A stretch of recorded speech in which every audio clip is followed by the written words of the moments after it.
সিলেটের রেকাবি বাজারের কবি নজরুল অডিটোরিয়ামে চলছে দুদকের গণশুনানি। এ নিয়ে আরো জানাতে যুক্ত হচ্ছেন আমার সহকর্মী খালেক আহমেদ। খালেক, দুর্নীতি অনিয়মের কি কি অভিযোগ আসছে শুনানিতে এবং এ নিয়ে কি বলছেন সংশ্লিষ্টরা, বিস্তারিত জানাবেন।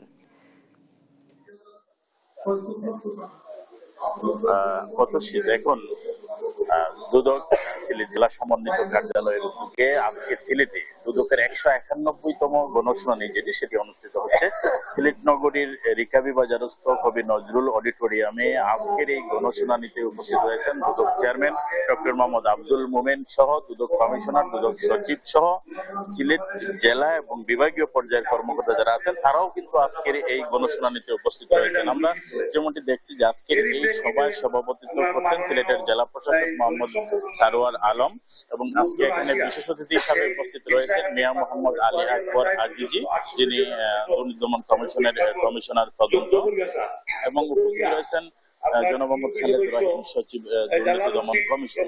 এবং একই সাথে আপনাকে জানিয়ে রাখি যে আজকের এই গণশুনানিতে সিলেট জেলার যারা বাসিন্দা রয়েছেন তাদের বিভিন্ন আগে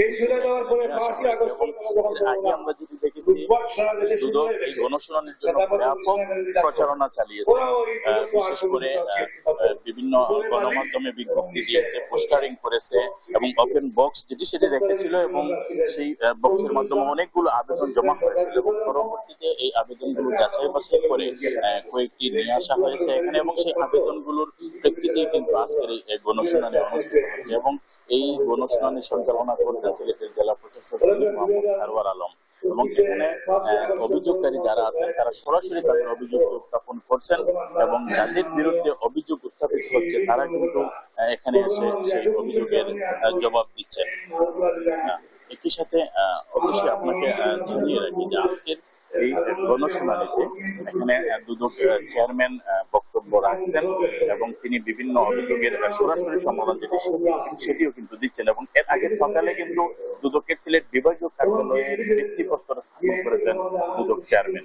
সিলেটে দুদকের গণশুনানি নিয়ে এই ছিল সর্বশেষ কথা।